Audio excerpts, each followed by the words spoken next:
முருகப்பெருமானுடைய வேல் இருக்கிறது. இந்த வேல் பார்த்தீங்கன்னா கூர்மையாக இருக்குது, அகன்று இருக்குது, ஆழமாக இருக்குது. நிறையா பேர் இப்போ என்ன ஆயிடுச்சு, யூடியூப்பில் வேலை வச்சு கும்பிடாதீங்க, வேலில் எலுமிச்சம்பழம் குத்துங்க, வீட்டில் வேல் வச்சிங்கன்னா சண்டை வரும், சாமியார் ஆயிடுவீங்க, எதையாவது ஒன்று சொல்லவும் நம்மளுக்கு என்ன வந்துடுது, முதல்ல என்ன வருது, பயம் வந்துடுது. ஐயோ வீட்டில் வேல் வைக்கக்கூடாதாம்ல அப்படி.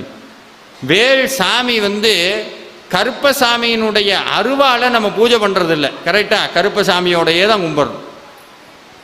அம்பாளுடைய திரிசூலத்தை மட்டும் வீட்டில் வச்சு கும்பிட்றது கிடையாது. சிவபெருமானுடைய மழுன்னு ஒரு ஆயுதம் இருக்குது, அதை நம்ம வச்சு கும்பிட்றது கிடையாது. விநாயகருக்கு அங்குசம்னு ஒரு ஆயுதம் இருக்குது, அதை நம்ம கும்பிட்றது கிடையாது.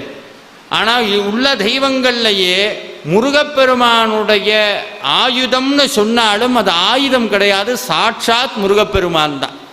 நீங்கள் சிக்கலுக்கு போனீங்கன்னா வேல் நெடுங்கண்ணி அம்மாட்டிருந்து அந்த வேலை வாங்கி கொண்டு சாமிகிட்ட வைப்பாங்க. வாழ்க்கையில் ஒரு தடவையாவது போய் பார்க்கணும்.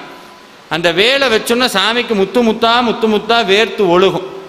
சாமியோடைய ஆயுதமாக இருக்குன்னு வச்சுக்கோங்க. இப்போ நான் ஒரு ஆயுதம் வச்சிருக்கிறேன், அதை எடுத்து எனக்கு வேர்க்குமா? நான் அதை ஏன்னா சாமியினுடைய ஆயுதமாக இருந்தால் அது சாமிகிட்ட வந்தால் வேர்க்க வேண்டிய அவசியம் இல்லை. சாட்சாத் சிவனும் சக்தியும் சேர்த்த பரிபூரண வடிவம் தான் வேல்.